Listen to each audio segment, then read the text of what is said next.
Hello, I'm Andie Sophia Fontaine, editor at Iceland Review. Did you know that one of the best trips that you could possibly take in this country costs you little more than what a week at a decent hotel room would cost? We'll get into that and lots more in this episode of Iceland News Review.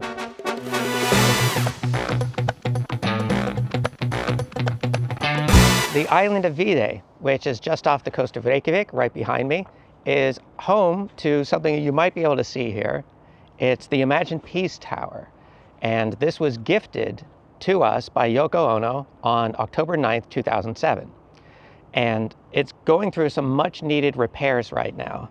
Every year from October 9th, which is Lenin's birthday, to December 8th, which was the day he was assassinated, this tower lights up the sky with a beam of light that shoots directly up into the air. And it's a magnificent sight in the winter time. And it is lit again, though, from December 31st to January 6th. That is from New Year's Eve until the official last day of Christmas in Iceland, which is January 6th. It's a holiday known as Threttandinn, or the 13th. If you're at all familiar with Shakespeare, you might know the play Twelfth Night. This is in reference to that, like Christmas lasting from December 25th until January 6th. And it's also lit up typically around the spring equinox as well, which falls sometime in March, where there's still a little bit of darkness. And surrounding the base of the tower is the words Imagine Peace, written in 24 different languages. But what a lot of people don't know is that underneath of this tower, there are 1 million written wishes, which are buried underneath of the tower. And these wishes came from another project of Ono's called Wish Trees, wherein people wrote down their wishes on pieces of paper and hung them up on trees that she had on display. And she gathered all these wishes up and buried them underneath of the tower. When the tower originally came here, it was slightly controversial because people were worried about light pollution, that you wouldn't be able to see the northern lights with the beam of light shooting up in the air, but that has proven not to be the case. It really brings a certain charm to the darkness of the winter here. And if you get close enough, you can see a very interesting phenomenon, because the closer you get, the more the beam of light is not shooting straight up into the air, but it rather is curving over you for physics reasons that I'm not educated enough to explain myself, but is still a very interesting thing to witness. This year has proven to be a very challenging season for berry picking. That's right, there's an Icelandic tradition wherein every summer, people, no matter where they live or where they're from or what class they're in, will head out into the countryside to engage in what's known as berjamo, that is the picking of wild berries. And the berries that they typically pick are bilberries. In Icelandic, they're called blauber, which literally means blue berries. And as is the case with any sort of vegetation, this depends a lot on the weather and the sun. And these berries will begin to grow and ripen in the late spring. Unfortunately, this summer has been kind of cloudy and not very warm either. And so there's very little by way of berries that people were able to harvest this year. Whereas in a typical berjamo season, something like half a ton of these blueberries, these blauber, bilberries, whatever you want to call them, are harvested. And you can find them in some farmers markets even to this day. Like, this didn't stop people from harvesting these berries, the bad weather. Reports have said that North Iceland had been the best spot to find them. And if you come to Iceland in late summer or early autumn, that is now, you may see them in farmers markets. They're typically sold either whole or boiled down into preserves, and they're very tasty. I definitely recommend picking some up as an atypical souvenir that you can bring back to your friends. So today, September 6th, the eruption, which began on August 22nd, has officially probably stopped. Seismic activity within the magma chamber began to slow down in the days previous, and that's usually a good indication. The lava flow has gradually gone down to a trickle, and it appeared as though that the eruption was slowing down, and today they called it, the eruption's over, but we're not out of the woods yet, because ground uplift has been detected. Scientists in Iceland use GPS to measure the the surface of the ground. And if they detect an uplift in the millimeters, it's usually an indication that something is going on under the earth that is lifting it up. And it's historically been a really accurate sign that an eruption will be coming in the next weeks or even months. Now, because the eruption's over, gas pollution is no longer a problem for us either.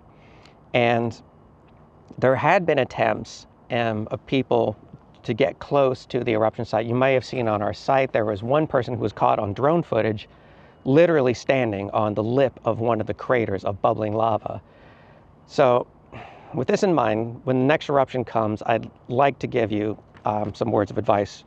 First of all, the eruption area is extremely dangerous to visit for several reasons. Not only because of the lava itself, but because of the aforementioned gas pollution. If you get close enough, it can cause extreme respiratory distress and can be especially dangerous for small children, for people with respiratory conditions, for pets. And another thing to have in mind is the way that lava cools. You see, it takes a very long time for molten rock to cool all the way down. So you might be approaching the eruption site, and to you, it looks like a field of completely cooled lava, but it's not. There's a very thin layer of cooled lava, and there might be molten lava underneath of it. And if you step on it, and it breaks, and your feet fall through into molten lava, you're not going to have a good time. On a technical note, drones are also very popular in this area, as you might imagine. And the eruption site has become what our creative director, who's shooting right now, has called a drone graveyard, which is a very lurid image, in part because of the winds that are in the area.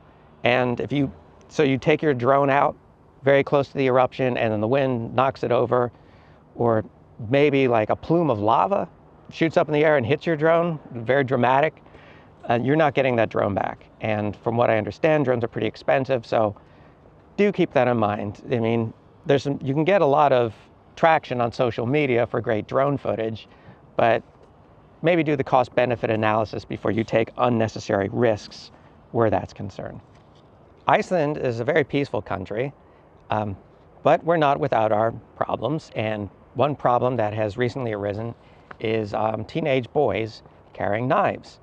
In fact, there's somewhat of an arms race going on when it comes to teenage boys with knives. There have been some stabbings, like at schools and at parties and downtown during fights. And one reporter visited a group of boys outside of a secondary school, asked them if they had knives. They said yes, and they were asked why. They said, well, if I get into a confrontation, I have a pretty good idea that the other boys are going to have knives too, so I have to protect myself. So you can see the vicious cycle this creates. Well, things came to a head when a 17-year-old girl was stabbed during culture night, which is a couple weekends ago, in downtown Reykjavik, and unfortunately she succumbed to her injuries a few days later. Now this has spurred the government into action, where they've created a task force using representatives from the Ministry of Justice and the Ministry of Education and Children and the Ministry of Health and the police to get together to try to come up with a solution to how to reduce this knife violence. So far, this task force has only brought up the idea of increasing police visibility, which sure may help deter knife violence in areas where police go, but police can't be everywhere all the time, naturally, such as in a school. So hopefully, within the coming days, the task force will come up with a more varied selection of ideas for how this trend can be curbed. In happier news, for those of you who wish to learn Icelandic, you can now do so. You have another tool at your disposal to be able to do so for free, online, from wherever you are in the world. So the state broadcasting service, Ríkisútvarpið, or RÚV, has launched this new sub-website called ord, which literally means word. You can visit it at ord.ruv.is. That's ord.ruv.is. Now, at this website, you're asked what your native language is or what language you're most comfortable with, and then you're asked to self-report what you think your level of Icelandic comprehension is. And this ranges from absolute beginners to people who have a very advanced understanding. Once you do that, you then select any of the video material that RÚV has in their archives, click on any particular video, and it will begin playing with Icelandic subtitles, and they'll color code certain words that might be beyond your reported level of comprehension, words that you might not know, to be able to see the definitions of them and how to pronounce them. And most importantly, as you go, you can adjust your level of comprehension. Like if you underreported or overreported how good you are in Icelandic, you can adjust this as you go. And this is really a very useful tool because it's able to give you Icelandic as it's written and as it's spoken at the same time. Furthermore, I did a little test using proxy servers. I tried accessing the site from a proxy server in the United States and a proxy server in the United Kingdom. And in both cases, I was able to access the website without a problem. So it should be available internationally. If you visit the website yourself, let me know in the comments whether or not you had any problems accessing it. And if you did, I will try my best to pass this along to the people running this website, because I think it's really important that before you come to this country, if you're planning to move here, or if you just want to visit and you want to show off a little bit, that you have some rudimentary understanding of a few important words and phrases in Icelandic. So you might be familiar with the travel writer Cameron Hewitt. He recently completed a 6-day, 800-mile journey around Iceland's Ring Road. And he's filming this for a television special.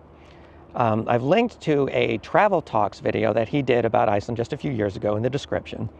And if you're not familiar with the Ring Road, it's 820 miles, or that is in real measurements, 1,322 kilometers. It's a highway that circles the entire country. And it's a really great way to become familiar with Iceland in that really it's not going to cost you much more than what like a week at a decent to high-end hotel room would cost you. You can go wherever you want to go, stop wherever you want to stop. Like gas is going to be major expense, of course, but you're not on a tour, you're on your own. You have the freedom to be able to stop wherever you like and check out different sites that interest you. I've been living in Iceland for about 25 years now. It'll be 25 years on the 29th of this month. And I've circled the Ring Road 3 times, each time by hitchhiking. Now, I do not recommend hitchhiking as a means of traveling across the country, but I did, but I do recommend renting a car to do so. And if you do, you should check out Blue Car Rental to do so. I've linked to their website in the description. It's a really great option for being able to rent a vehicle, to go wherever you want, and have the freedom to give yourself a tour of Iceland. Angling is a very popular hobby in Iceland, as you might imagine, a country that has a robust fishing culture. A lot of people like to go angling at a river or lake. Well, recently, an Icelander, Aron Sigurðsson, was at the Eyjafjarðará River in North Iceland when he caught an Arctic char. Not necessarily breaking news, is it? But what's interesting about this story is that he recognized this fish immediately because Aron, like a lot of fishermen, hobbyist anglers in this country, practices catch and release. And he noticed a distinctive scar on this fish's tail. And he thought, wait a minute. And he looked at his fishing trips from the year previous and saw that he had indeed caught this exact same fish the summer before. And being the gentleman that he is, he again released the fish. It does make me wonder what the fish is thinking, like if the fish recognized him too. I mean, they talk about goldfish memories, but maybe Arctic char have slightly longer memories, who knows. Anyway, if you do want to do angling in Iceland, you absolutely can. A simple fishing license only costs about 10,000 ISK, which is around $70 US or 65 euros. And that will allow you to go angling at any public river or lake in the country. Now, if you want to go angling on private land, it's a lot more expensive, a lot more involved, a lot more complicated. So I wouldn't recommend going that route unless you're very familiar with it. But for those who do want to go angling in Iceland, and I recommend taking the advice of TLC, and that is stick to the rivers and lakes that you're used to. And that's all I have for you today at Iceland News Review, reporting from Reykjavik's Old Harbor. Again, this video was brought to you by Blue Car Rental. I'm Andie Sophia Fontaine. I'll see you next week. Be good to each other.